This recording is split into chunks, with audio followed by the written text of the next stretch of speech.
ನಮಸ್ಕಾರ ರೀ ಸಾವುಕಾರ ಮಂದಿಗೆ. ನೀವೇನರ ಪ್ರೈವೇಟ್ ಕಂಪ್ನಿ ಒಳಗೆ ಬೆಂಗಳೂರೊಳಗಾಗಲಿ ಎಲ್ಲರಾಗಲಿ ಕೆಲಸ ಮಾಡಕತ್ತೀರಿ ಅಂತಂದ್ರೆ ನಿಮ್ದೇನಾರ ಟಿ ಡಿ ಎಸ್ ಕಟ್ಟಾಕತಿ ಅಂತಂದ್ರೆ ಅದನ್ನು ನೀವು 1 ವರ್ಷದೊಳಗೆ ಕ್ಲೇಮ್ ಮಾಡ್ಕೋಬೇಕು. ಸೊ ಪಿ ಎಫ್ ಏನಾರು ಕಟ್ಟಾಕಿತ್ತಂದ್ರೆ ನೀವು ಯಾವಾಗಾದರೂ ಅದನ್ನು ಕ್ಲೇಮ್ ಮಾಡ್ಕೋಬೋದು.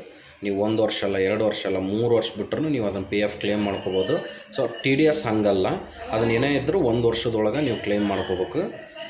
ನೀವು ಏನು ಮಾಡಿರಿ ಅಂದ್ರೆ ಟಿ ಡಿ ಎಸ್ ಕಟ್ಟಾಕತಿ ನಿಮ್ಮ ಕಂಪ್ನಿಯಿಂದ ಅಂತಂದ್ರೆ ನೀವು 1 ವರ್ಷದೊಳಗೆ ಡ್ರಾ ಮಾಡಿಕೊಡ್ರಿ. ಇಲ್ಲ ಅಂದ್ರೆ ನೆಕ್ಸ್ಟ್ ಇಯರ್ ಡ್ರಾ ಮಾಡ್ಕೊತೀನಿ ಅಂತಂದ್ರೆ ಅದು ನಿಮ್ಗೆ ರಿಫಂಡ್ ಸಿಗಲ್ಲ.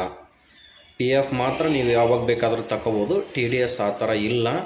ಸೊ 1 ವರ್ಷದೊಳಗೆ ಕ್ಲೇಮ್ ಮಾಡಿಕೊಡ್ರಿ. ಸೊ ನಿಮಗೇನಾರ ಅದನ್ನು ಡ್ರಾ ಮಾಡೋದು ಹೆಂಗೆ, ರಿಫಂಡ್ ತೊಗೊಳೋದು ಹೆಂಗೆ ಅಂತ ಗೊತ್ತಿಲ್ಲ ಅಂತಂದ್ರೆ ನಾ ಏನು ನಿಮಗೆ ಫಾಲೋ ಮಾಡಿರಿ, ಕಮೆಂಟ್ ಮಾಡಿರಿ ಅಂಥವೆಲ್ಲ ಒಣ ಕಡ್ಡಿ ಮಾಡೋದಲ್ಲ. ನೀವು ಸಿಂಪಲ್ ನನಗೊಂದು ಮೆಸೇಜ್ ಟಿ ಡಿ ಎಸ್ ಅಂತೇಳಿ ಬರೀ ನಾರ್ಮಲ್ ಮೆಸೇಜ್ ಹಾಕಿದ್ರೆ ಸಾಕು. ನಾನು ನಿಮಗೆ ಅವ್ರದ್ದು ಕಾಂಟ್ಯಾಕ್ಟ್ ನಂಬರು ಡೀಟೇಲ್ಸ್ ಕೊಡ್ತೀನಿ, ನೀವು ಆರಾಮಾಗಿ ಡ್ರಾ ಮಾಡ್ಕೋಬೋದು.